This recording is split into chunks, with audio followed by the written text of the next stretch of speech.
Hello, my wonderful, beautiful friends, guys. Welcome back to our /EntitledPeople, where people truly believe that the world revolves around them and who cares about anyone else. And in today's episode, it's all about nasty HOA Karens and people fighting back against them. The stories are super satisfying today. So yeah, if you live in an HOA or you love hearing nightmare stories about HOAs, this one's for you. Sit back, relax, and as always guys, try not to shake your heads too hard at some of these.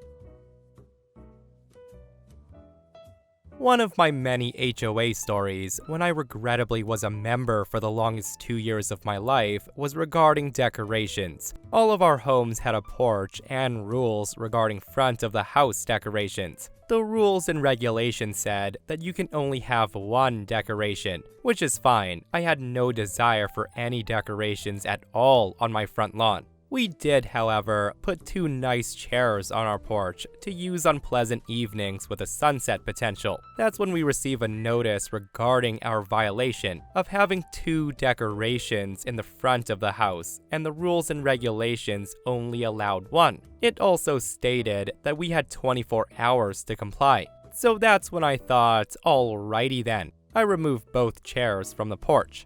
I then searched for hours online for the most obnoxious decoration I could find because the rules and regulations made absolutely no mention of what the decoration could or couldn't be. It only stated that you could only have one item. So with that, I end up with an at least 7-foot tall blow-up sphere with an obnoxious naked mermaid-like thing floating inside of it, flapping like one of those Windman devices at a car dealership. I also posted a small sign stating surveillance camera in operation, smile, to curb any vandalism ideas. And let me tell you, the HOA board went absolutely nuts. I received no less than 6 letters in 2 days about how inappropriate, how vile, and other various adjectives that my decoration was, and that I was obligated to remove it immediately. So I responded with a letter with the appropriate section of the rules and regulations highlighted, and I invited them to return mail with the exact language that my decoration was in violation of. Failure to do so and continuing with violation notices would result in legal action on my part against all of the board members.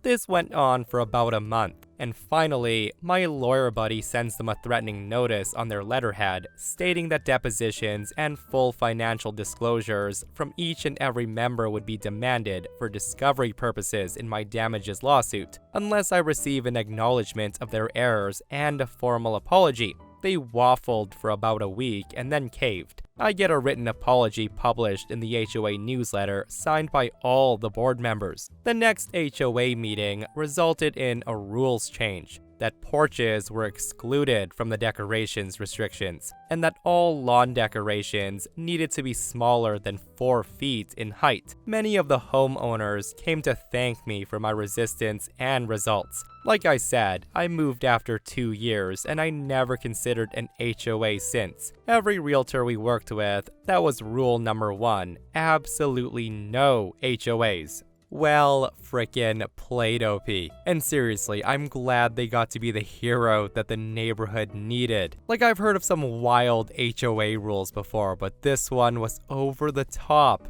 Like, who else is baffled that the HOA considered 2 chairs on the front porch to be decoration? Like, imagine buying a place that has a nice front porch and the HOA's like, oh, you're only allowed 1 thing out there. Well, we'd actually prefer nothing out there, but we'll give you 1. And with the Christmas season just passing, guys, like, I'm wondering how the HOA felt when it came to Christmas decorations. And if you guys enjoyed that post, listen to this next one.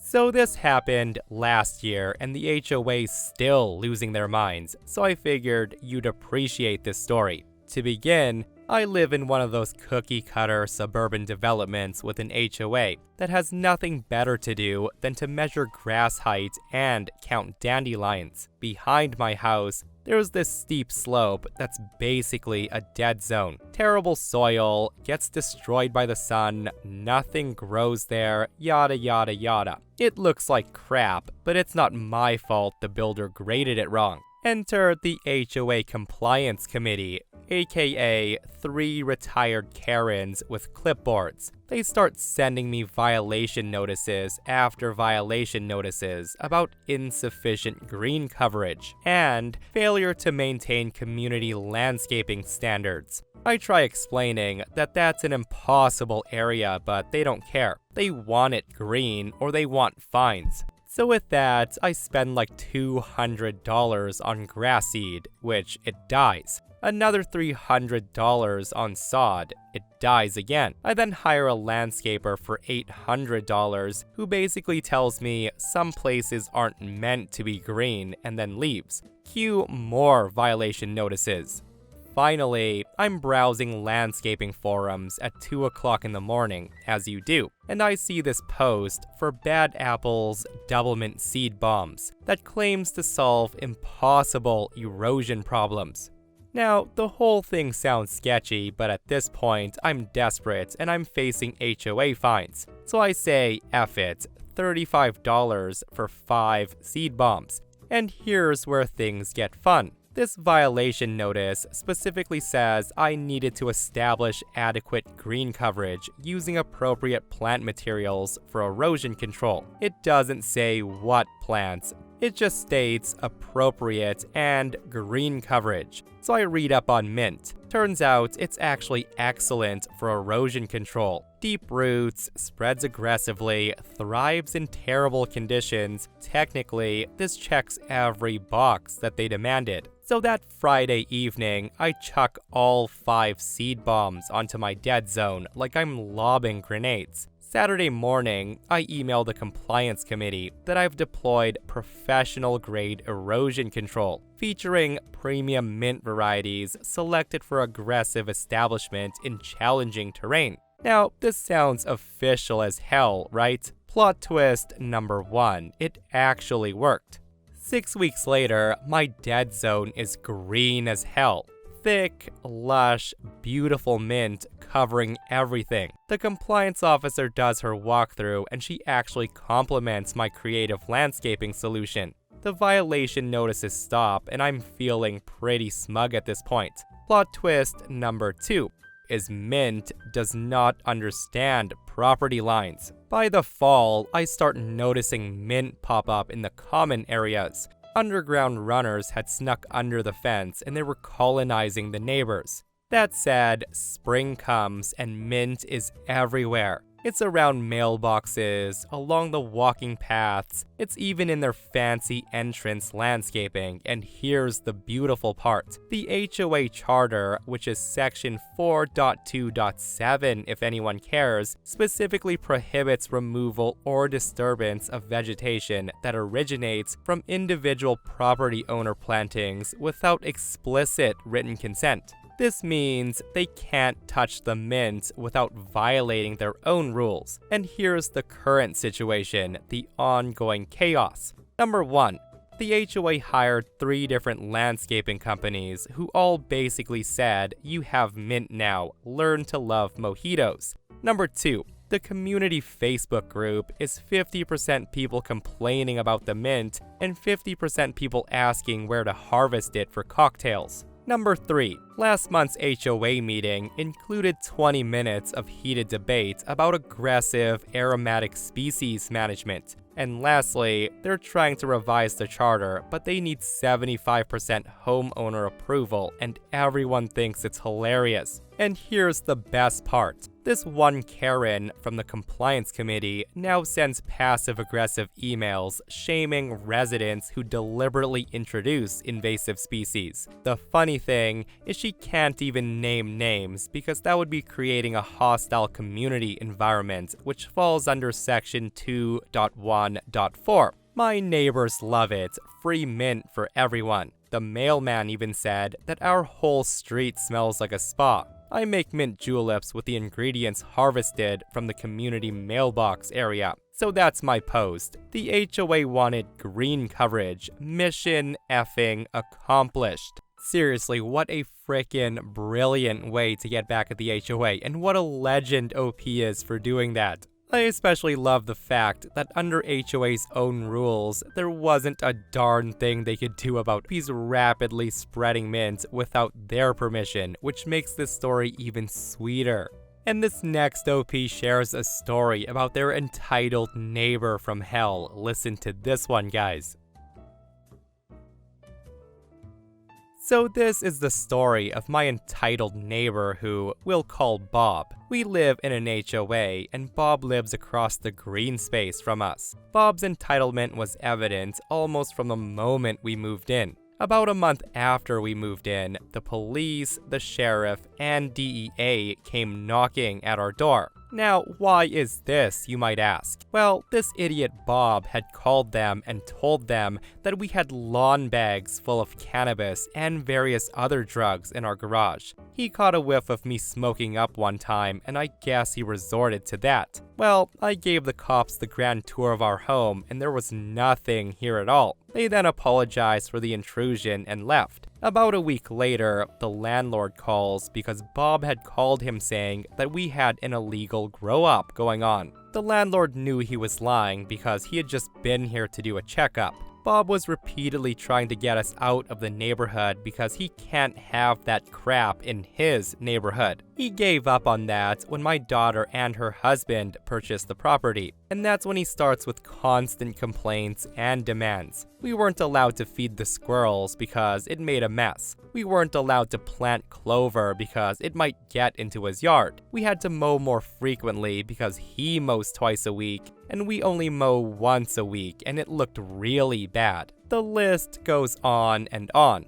Also, he mows the green space between our houses every time he mows his lawn, killing all the wildflowers, and then he tells people they can't walk there because since he mows it, it's his land. With that said, the worst of his entitled behavior started 2 years ago. He decided that he was gonna stop using his furnace and burn wood instead. A thing about me is I have lung cancer, and my next door neighbor has COPD, so this was really bad. In January, we had stagnant air warnings, which means you can only use wood stoves or fireplaces if that's your only source of heat. Bob, of course, didn't care, and the thick smoke from his wood stove blanketed the neighborhood. One morning, I woke up unable to breathe. My daughter called an ambulance, and I stopped breathing and had to be intubated. I spent 6 days in a medically induced coma and another week in the hospital. My kids tried talking to him, and I tried reasoning with him, but the guy didn't care. He just said he was allowed to heat his house any way he saw fit. So he called the county, and they told him his wood stove was outdated and needs to be replaced. He said he would replace it, but 2 years on it, it still hasn't happened. The final straw for me was when another neighbor and I had an argument. It was all of 2 minutes and resolved the next day. He came over screaming at me because he wasn't putting up with this crap in his neighborhood. He then screams at me that it wasn't fair that I have cancer and he has to work all day. 1 month later, he was suddenly in too much pain to work. He went on disability from his job, and he spent his time climbing on his roof, working on his motorcycles, mowing his yard every other day, and generally just enjoying not having to work. Well, here's where karma strikes. Someone he worked with reported him for fraud, and we had investigators out here taking pictures of his activities around his house. I made sure to have a chat with them myself, as I had a ton of pictures of him working on his roof while claiming he was in so much pain. Yeah, I think we can all agree that the neighbor was a frickin' a-hole, wasn't he? And it's so satisfying to know that his little fraud scheme failed. Like, it's one thing to report people for things, but when you make up wild lies to try to ruin someone and force them out of the neighborhood, all because you think it's your neighborhood, that's a problem. I just hope karma came down full force on that guy. And this person comments and they share a short story that says, "So my nasty neighbor Todd has a Pomeranian named Buttons, Now, this isn't the worst dog, just loud sometimes. It barks when people walk by or when Amazon drops off a package, normal stuff. It's annoying if you're home all day, but not enough to get the HOA involved. Todd, though, is one of those HOA rulebook guys. Last month, I get this letter saying that I had been reported for excessive noise. Turns out, my neighbor Todd complained about me playing music in my garage every morning while I'm working out. I wasn't blasting it, just enough to drown out the outside noise. The HOA hits me with a $75 fine, no warning. So after that, I got petty. I buy this rubber chicken thing that squeaks from Amazon. Now, when Todd lets his Pomeranian buttons out to use the bathroom around 6:30 or 7 in the morning, I also go out to my garage with my coffee and rubber chicken, and I give it a few good squeaks. The best part is, Buttons completely loses her mind. Not a couple of barks, but full-on meltdown and yelping. The thing's running laps, barking non-stop, and won't calm down for at least 15 minutes. After doing that just about every morning for a week straight, Todd comes over and knocks on my door. He asked if I'm doing something to Buttons to get her worked up in the mornings, because he got a fine for chronic nuisance barking during quiet hours. I just told him I had no idea what he's talking about. I went on for another week, and Todd gets another fine. I stopped after that. So this happened a few years back. Our HOA has always been known to be sneaky and flat out give out false accusations on homeowners. Especially in this day with security cameras, we can pretty easily spot out who the investigators are. Most recently, this one homeowner was told that she was supposed to get approval before she started reshingling her roof. The thing is, her roof hasn't been reshingled in 10 years and she had no plans to do it. It's just stuff like that. Call it a mistake, call it malicious. Well, a few years ago, we had our time to shine. It was a simple morning. I was still temporarily living with my father at the time. One morning, we decided to go and get groceries when we found out his pickup truck had been smashed into. Nothing was taken, just smashed into. The cops arrive, do some investigating, and they found a rock inside the truck that was from a house a few doors down the street. Unfortunately, they couldn't get them to admit to the crime, nor could they prove it was even them, which is understandable as criminals grab things they find, but it was suspicious. And I also want to note that the rock was a special kind of rock that no one else in the neighborhood had. It was some round, polished type. After this incident, I install a security camera on his house. Well, not even 2 days later, we get an HOA violation for a vehicle eyesore that needs to be removed. 2 days later. I'm confused on how such a letter could have been written up so fast, but I started to suspect foul play. The day after, we were home and we had a knock at the door. The HOA actually called a code inspection officer. This week hadn't even been over yet. The code inspector tells my father that vehicles that don't run need to be removed. The officer tells my father if he can show that the truck starts, he'll just write it up as being in code. So my father starts the truck just fine as the engine isn't damaged. He tells him to go on with his day and to have a good one. At this point, we're mad because we're starting to suspect that the HOA might have did this, as there's no way they could have possibly known so fast. Unfortunately, our street had no neighbors with security cameras until I installed one on our house, so it caught nothing specific to our incident. And here's where the fun begins. Fast forward a couple of months after nothing happened. I decide to install a new dash cam in my car. I find a good one that uses very little power off the battery, and it has a mode called parking feature, which can activate if there's any bumps to the car or if it detects any motion, even if the car is off. A few days later, we get a violation notice that our mailbox is crooked. It wasn't crooked much, but I do remember it recently having an angle, which is odd.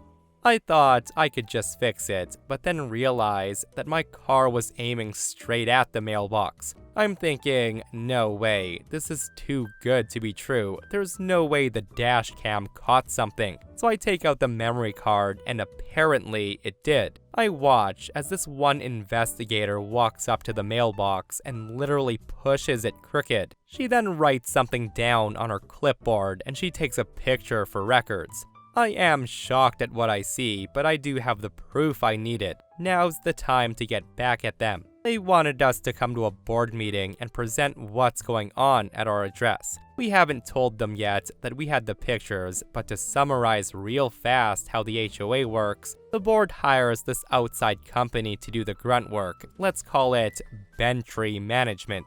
So we go to the meeting and sit down. Bentry Management's rep is there, and I swear she looks like a Karen. As time goes by in the meeting, we get to discuss what's happening at our house. We present the timelines, and we tell them about the truck being smashed, and 2 days later, we get a letter. We ask what dates the investigator was out for that time. Karen refuses to answer it. She just argues that we should keep better care of our stuff, as if it was our fault. And then comes the mailbox incident. We tell her that we have reasons to believe that the investigator's the one causing damages to our property and is harassing us. Karen denies this, and she says that's impossible, to which I respond, "Oh, is that so?" She then says, "Yes, why?" That's when I pull out my laptop out of my book bag. I open it up to the video file already loaded, and I show it to the entire board. I played the video, and Karen's face is bright red. She says that can be anyone, not from their company. That's when I also pull out the letter about the mailbox, which was complete with the date. It matches the cooked on timestamp in the video. She still tries to claim it's not them. She just says, "No, that's a coincidence. I'm sorry, but you have a vandal and it's not us." I just let the video play, knowing that she's falling into a pit hard right now. As the person walks towards my car, you can plain as day see Bentry Management on their shirt. Karen's no longer red now, she's white as a ghost. The board just looks over at her and asks what she has to say about this. She has nothing to say, except for a few noises, which I assume was her brain trying to comprehend what just happened.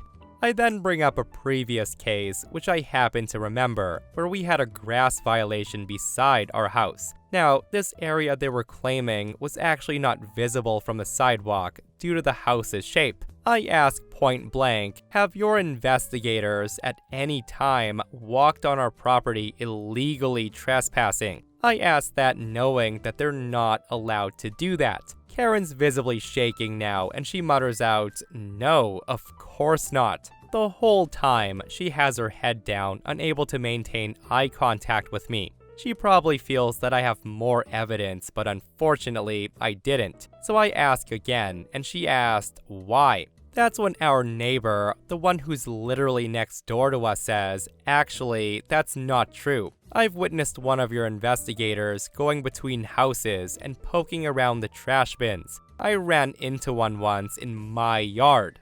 And seriously, I could not have asked for better timing. Karen at this point starts arguing with our neighbor saying no proof. The board proceeds to apologize for the incident and tells us that they're going to discuss what's going to happen in the future about this. At that point, the meeting's over. A month passes, and we get a letter that a new person is in charge of Bentry Management, and there's also new investigators. Karen was fired that night. Ever since she was fired, my father tells me that we only get the occasional blip of errors, but they correct it immediately and they don't bother us anymore. Yeah, this is honestly one thing I never expected, guys. Like, I never would have thought that HOAs would have gotten this sleazy, to the point where they on purpose did things to people so they could find them. And since it happened to OP, like, you really have to wonder how long it went on for before they were caught. And this person comments, "Why didn't you guys press criminal charges against them? You should have sued. If I was your neighbor and I saw them do this, I would support a motion to dissolve the entire HOA."